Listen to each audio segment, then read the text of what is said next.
Our text for today is going to come from Mark chapter 2, verse 13. Mark chapter 2, verse 13.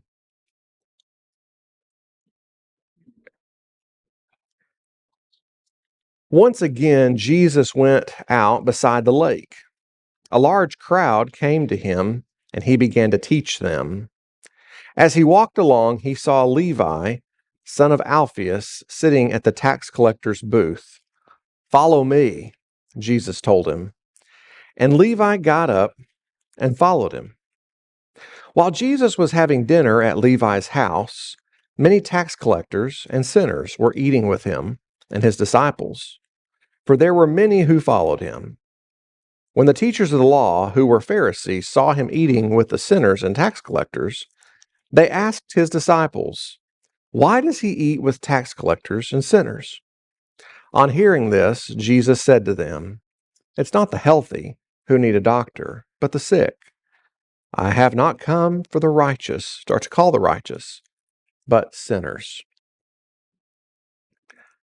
Years ago, I would, when I first started preaching, I was living in New Mexico in Cabot. This was before Ash and I were married. One of my favorite things to do is there's a guy named Justin King who he would have poker nights at his house.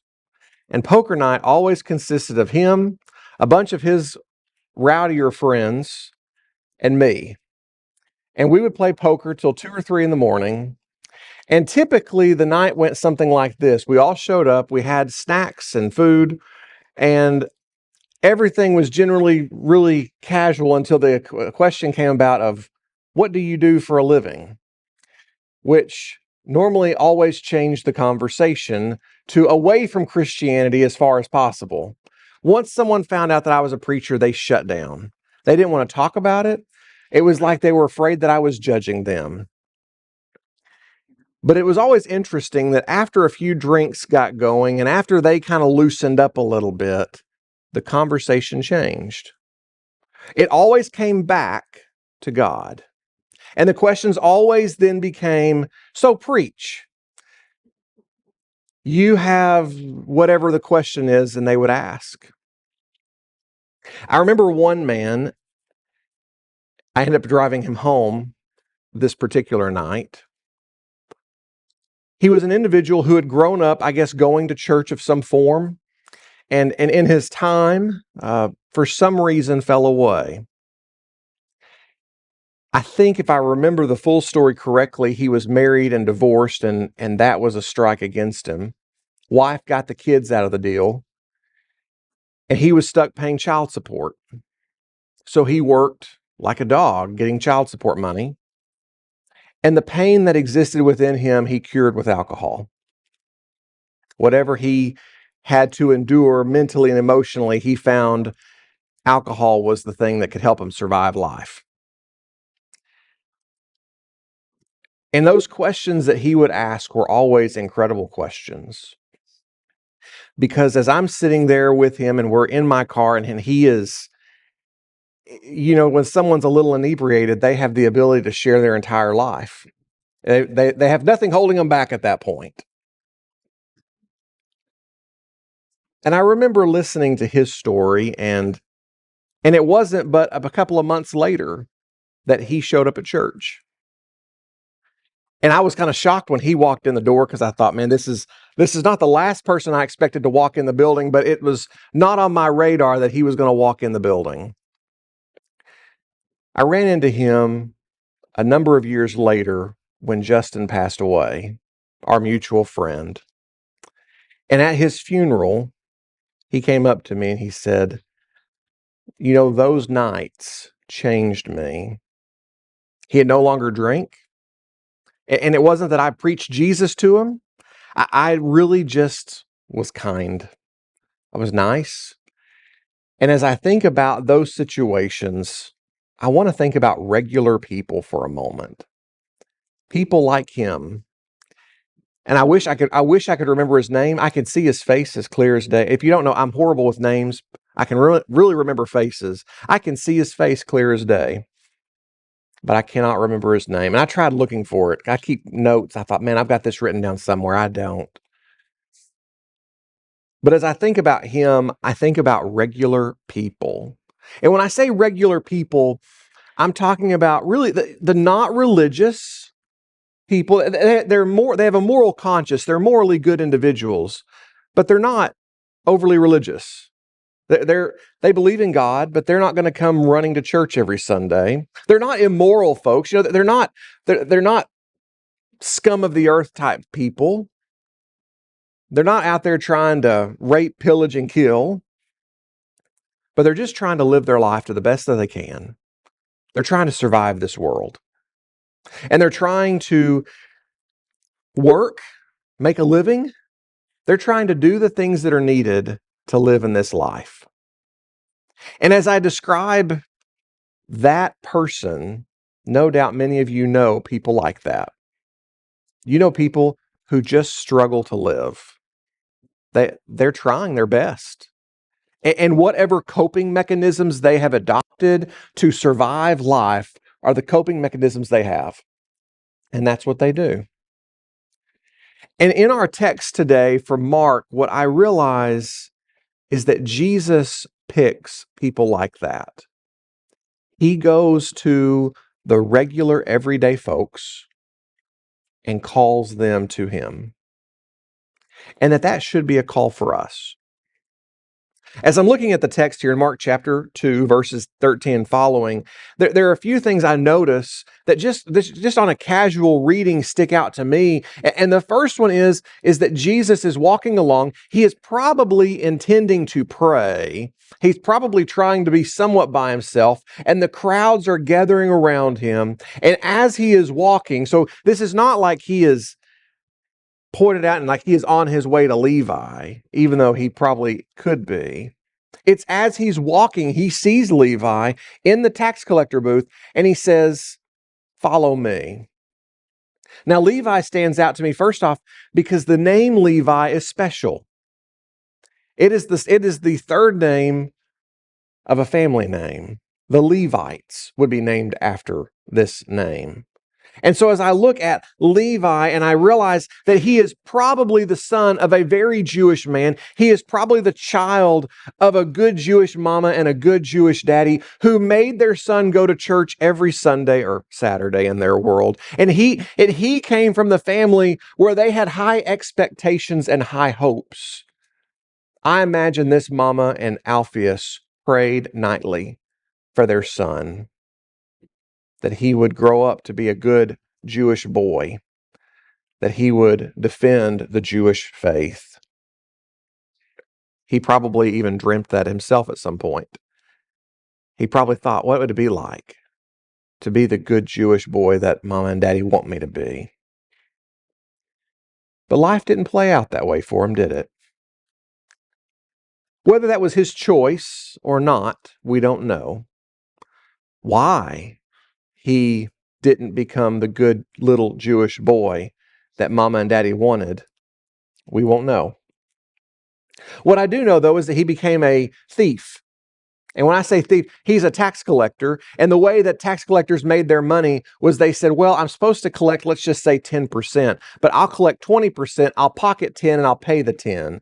It was sanctioned theft is the way a tax collector made money. They had every right. They had the ability to steal from people, but had the full authority of the Roman government behind them to say, look, you have to pay. And everyone hated him. You know, when I say like a tax collector's like the modern day IRS, we have a negative taste for, no one enjoys paying taxes. If you do, good for you. But no one just says, I cannot wait to write my check. That's not in our vernacular. But this is that on steroids and beyond. Their despise for the tax collector was legitimate because the tax collector was a thief, someone who had sold out their faith. I don't know. What made Levi become a tax collector? Was it he was selfish? Maybe he wanted more money. Maybe he saw an opportunity to create an incredible life. Maybe he saw the opportunity to have everything he ever wanted and to be able to afford to provide for his mom and his dad. Maybe he saw the ability to provide for a family. Maybe he saw opportunity for advancement. Maybe he knew that if he could trade in working every single day to have a little bit more money, that it would work out well for him. Maybe he sacrificed all of those things. I don't know. But I do know that when Jesus said, "Follow me," something in Levi, which, by the way, is also named Matthew, jumped up and went. Maybe he's been waiting for years for someone to call him and to say, "Hey, let's hang out. Why don't we get together?" Maybe he has waited for years for someone just to look at him and say, "I see you." The next thing I see as I'm walking through this text together is that we get to verse 15, and I see that it says, while Jesus was having dinner at this house, there were other tax collectors. So chances are his only other friends are the people who are detestable by society, other tax collectors and sinners. Now, when they say sinners here, I don't want us to get the idea that we're talking about a whole bunch of prostitutes and gamblers, and I think of the worst people you can think of and the worst sins you can. I don't want us to get that impression, because Mark is writing to a people and using their vernacular. So when he says sinners, he's talking about people who they just don't follow the law religiously. They're not bad, immoral, scum of the earth type folks. They're people who are trying to make life happen. Sinners probably meant someone who just wasn't, they weren't immoral, they weren't irreligious folks, but they were folks who spent their time working because they lived such an impoverished life that they needed everything they could get to survive. They had to work on Sunday because they didn't make enough money to live. They had to work on Wednesday night because they didn't have enough money to make it. I had a phone call about 6 weeks ago now from an individual who watches us online. And their question was, as they said, "Josh, I work Sunday mornings. I listen to your stream while I'm at work, but I feel like I am not a faithful Christian because I have to work on Sundays to provide for my family." Some of you have had those situations happen. And so when we see tax collectors and sinners, granted, some of these people may be detestable people, but most of this crowd are people who are struggling to live life every day. And they don't know how they're going to make it because they don't live with a constant check or a guaranteed income. They live where if they don't work, they don't eat. And feeding their family was very important because no doubt the baby would cry.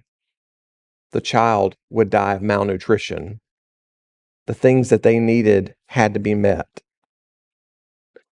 So when I look at this crowd, it's not a roughneck crowd of people. It's people who are regular, everyday folks who are just struggling to live life. Now we come down, we see then that the Pharisees in verse 16, the Pharisees are asking this great question. Why does Jesus eat with tax collectors and sinners? Why does he do that? And they're asking that question because to them, faithfulness was about separation. Matter of fact, the word Pharisee meant that they were separate. It was part of their identity. It was who they were. Their design or their desire, their outlook on scripture, on spiritual living, on all those things was that we have to live in this world, but we don't have to live of the world.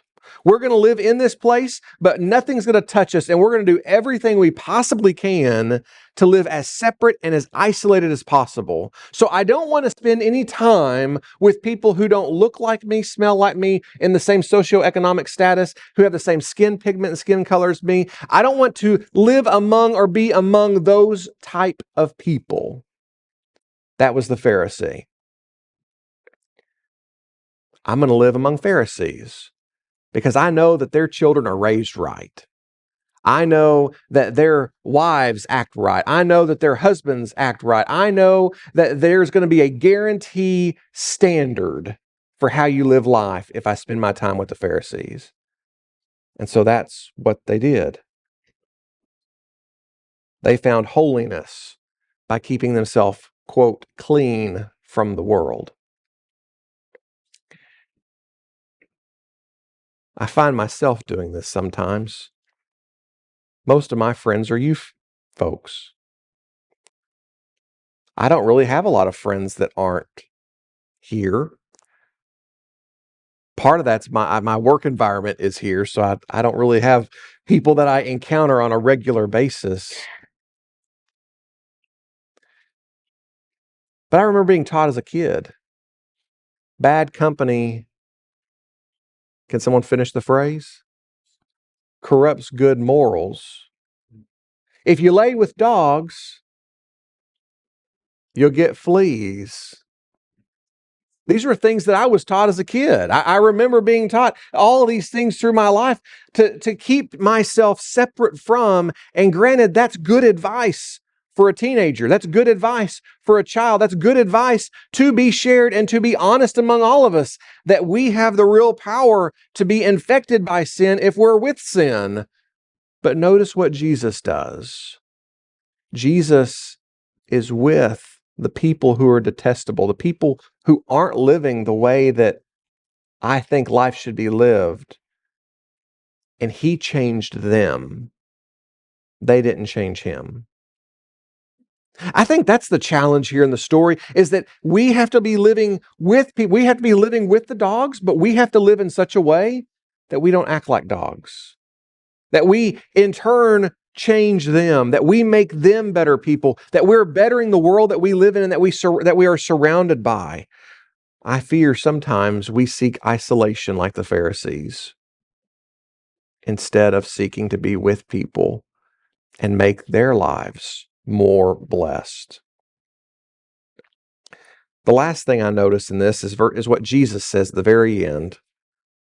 On hearing this, Jesus said, "It's not the healthy who need a doctor, but the sick. I have not come to call the righteous, but the sinners." You know, I find it interesting that Jesus says that, because who's sick in this passage? You know, if you're reading it and you're not really picking up on the cues, you could first read it and you could say, well, Jesus is talking that the Pharisees are the righteous, so they're not the ones in need of a doctor. And we could sit there and say, oh yeah, that makes complete sense. And if I were a Pharisee, I would read it that way and would say, oh, that makes sense, Jesus. You're not here for me. You're here for them, those detestable, disgusting, deplorable people. But who is the sinner in this passage? Aren't we all the sinner in this passage? Regardless of the moral standing of my life or failure of my life, I am the sinner. And so when Jesus says this line, I'm reminded years ago when Ashley told me I needed to see a doctor. I have never enjoyed going to the doctor. I've never found a benefit in going to the doctor. I thought doctors were, I don't know, they don't know what they're talking about. They can't help you. Don't worry about it. If you have high blood pressure, lose weight, don't eat too much salt, which my dad would say that he needs more salt. Like, that's kind of the way I live. I'm like, we'll rub some oil on it. We'll call it good. It'll be okay.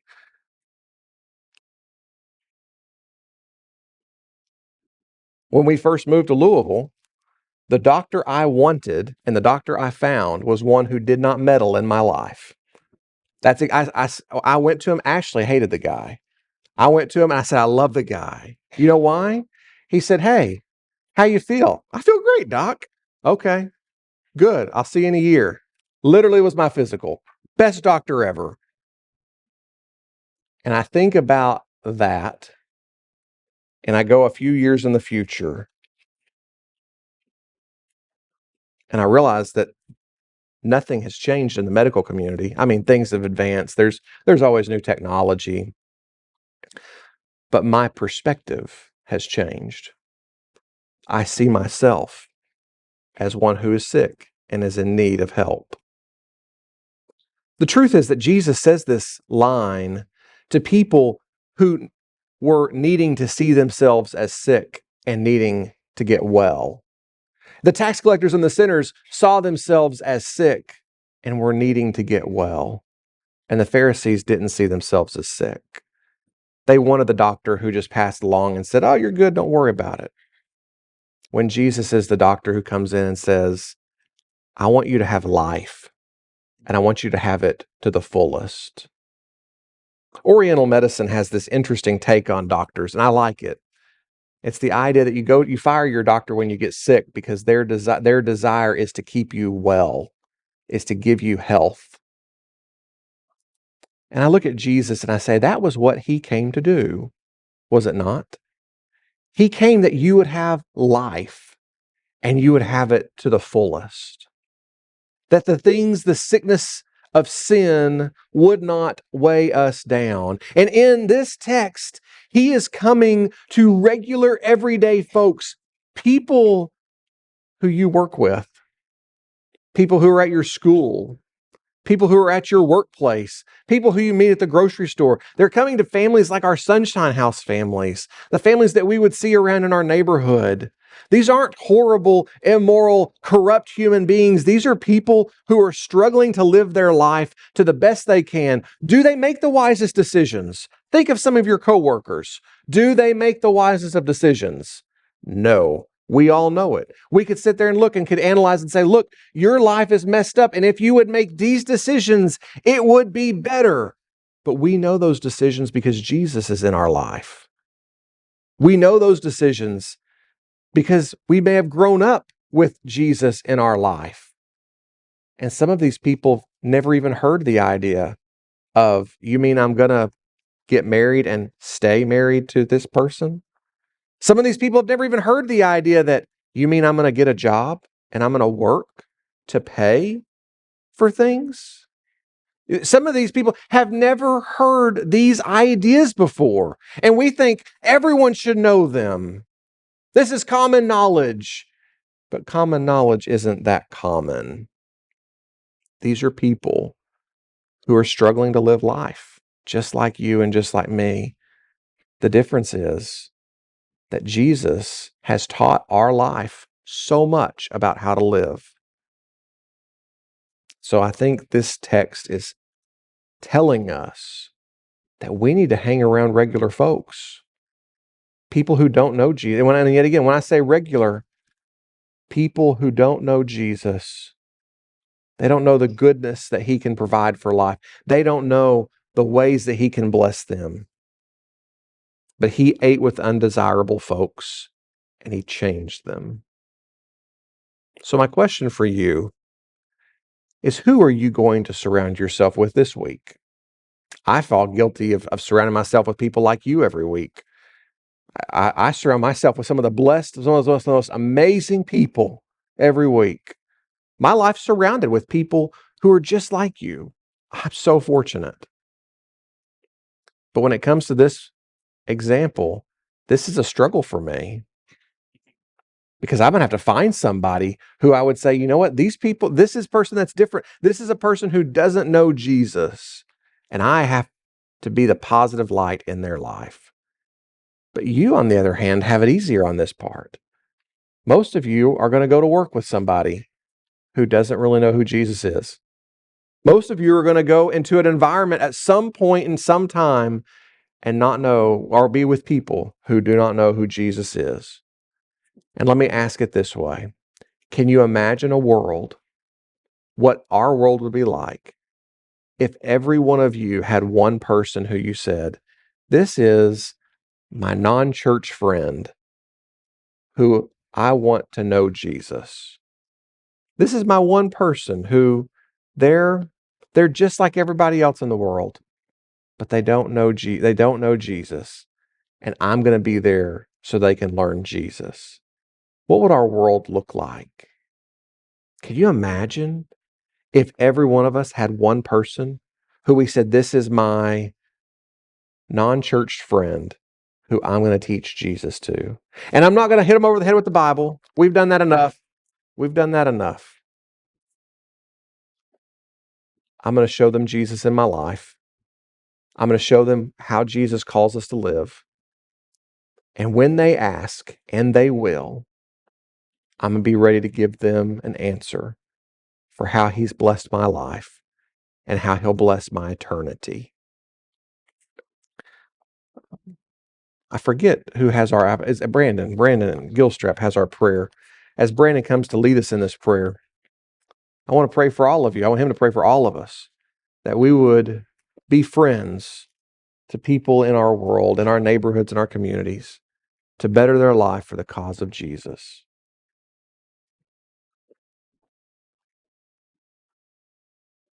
Let's pray.